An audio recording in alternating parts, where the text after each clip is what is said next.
ప్రభుత్వం అధికారంలోకి వచ్చిన తర్వాత కూడా మీపై చాలా కేసులు పెట్టాయి సార్. మరి ఈ కేసులన్నీ ఎట్లా ఎదుర్కోబోతున్నారు? రాజకీయాల నుంచి బయటకు వెళ్తే తదుపరి ఈ కేసుల విషయంలో ఏ విధంగా వ్యవహరిస్తారు? కూటమి ప్రభుత్వం అధికారంలోకి వచ్చిన తర్వాత నా మీద మొట్టమొదటిగా పెట్టినటువంటి case Kakinada seaports limited case. నేను ఒక్కటే చెప్తా ఉన్నా, ఇంతవరకు నా మీద లుకౌట్ నోటీస్ ఇచ్చారు, నన్ను అక్యూజ్డ్ నెంబర్ 2గా చేశారు. నేను గతంలో కూడా ఈడీ ముందు ఇంతవరకు నన్ను సిఐడి పిలవలేదు.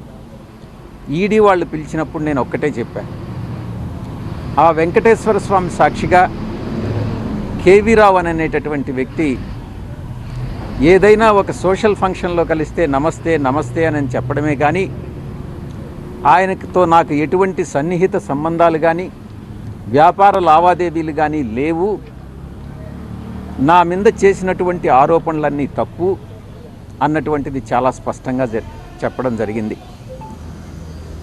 నేను వెళతాను, ఆయన్ని రమ్మనండి, ఆ దేవదేవులైనటువంటి వెంకటేశ్వర స్వామి మీద ప్రమాణం చేస్తామోనని మరొక్కసారి మీ ముందు నేను చెప్తా ఉన్నా. కేవీ రావు గారు చెప్పేది నిజంగానైతే ఆయన పిల్లల మీద ప్రమాణం చేసి చెప్పమని చెప్పండి, నేను చెప్పేది నేను నిజంగా విక్రాంత్ రెడ్డిని ఆయన దగ్గరికి పంపించాను అని అన్నటువంటి విషయం నేను నా పిల్లల మీద ప్రమాణం చేసి నేను చెప్తా. నాకు కాకినాడ సీపోర్ట్ విషయంగా ఆ ట్రాన్సాక్షన్ గురించి ఏ రోజు నాకు ఎవ్వరూ చెప్పలేదు, నాకు తెలియదు. కేసు పెట్టిన తర్వాత పూర్తిగా వివరాలన్నీ సేకరించిన తర్వాత అప్పుడే నాకు కాకినాడ సీపోర్ట్ అరబిందో వాళ్ళు అక్వైర్ చేశారు, 42% ఏదో అక్వైర్ చేశారు అన్నటువంటి విషయం తెలిసింది. చెప్పేది పూర్తిగా వినండి. విక్రాంత్ రెడ్డి అనే అతను నాకున్న పరిచయం చాలా కొద్ది. పిల్లవాడు, ఎక్కడైనా కనపడితే ఎలా ఉన్నావు విక్రాంత్ అంటే ఎలా ఉన్నావు అన్నటువంటిదే కానీ విక్రాంత్ రెడ్డికి నాకన్నా ఎక్కువ పరిచయాలు ఉండేటటువంటి వ్యక్తి. నేను అతన్ని కేవీ రావుకి ఇంట్రడ్యూస్ చేయాల్సినటువంటి అవసరం లేదు. మొట్టమొదటిగా ఎవరైనా ఏదైనా ఉద్యోగం కోసమో ఎవరైనా వస్తే ఏదైనా ఇండస్ట్రియలిస్ట్కి ఫోన్ చేసి చెప్పమంటే చెప్తానే కానీ నాకు ఏ వ్యాపారాలు లేవు.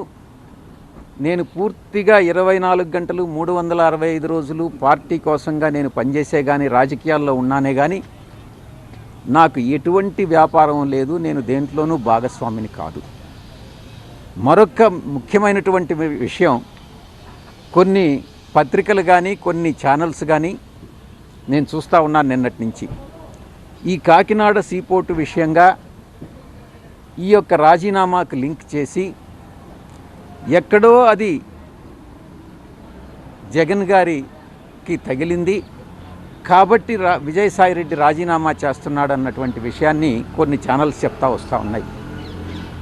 నేను ఒక్కటే చెప్తా ఉన్నా, మా వియంకుడు నా క్లాస్మేట్ బీకాంలో, ఆ తర్వాత ఆయన వ్యాపార రంగంలోకి వెళ్ళిపోయాడు, నేను సిఏ చార్టర్డ్ అకౌంటెంట్గా వెళ్ళిపోయాను. తర్వాత మళ్ళీ తిరిగి కలుసుకున్నది నా కూతుర్ని ఆయన కొడుక్కి సంబంధం చేసుకున్న తర్వాతనే. ప్రమాణం చేసి చెప్తా ఉన్నా, ఆయన వ్యాపార లావాదేవీలు ఏది కూడా నాతో ఏ రోజు డిస్కస్ చేయరు. వాళ్ళకి ఎన్ని ఫార్మా యూనిట్స్ ఉన్నాయన్నటువంటి విషయం కూడా నాకు తెలియదు. ఎందుకంటే కుటుంబ వ్యవహారాలు సక్రమంగా ఉండాలి అని అంటే ఆర్థిక వ్యాపార లావాదేవీలు ఉండకూడదు అన్నటువంటి విషయం నేను బలంగా నమ్ముతా.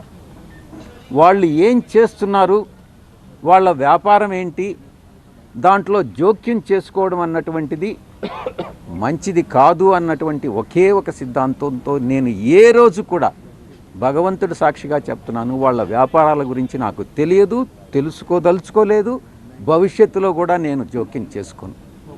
ఆ ఛానల్స్ ఎవరైతే టెలికాస్ట్ చేశారో వాళ్ళకి నేను విజ్ఞప్తి చేస్తూ ఉన్నా, వాళ్ళ విజ్ఞతకే వదిలేస్తున్నా, దయచేసి ఇన్ఫరెన్సెస్ డ్రా చేయొద్దు, వార్తలను వార్తలుగానే ప్రచురించండి, ప్రసారం చేయండి.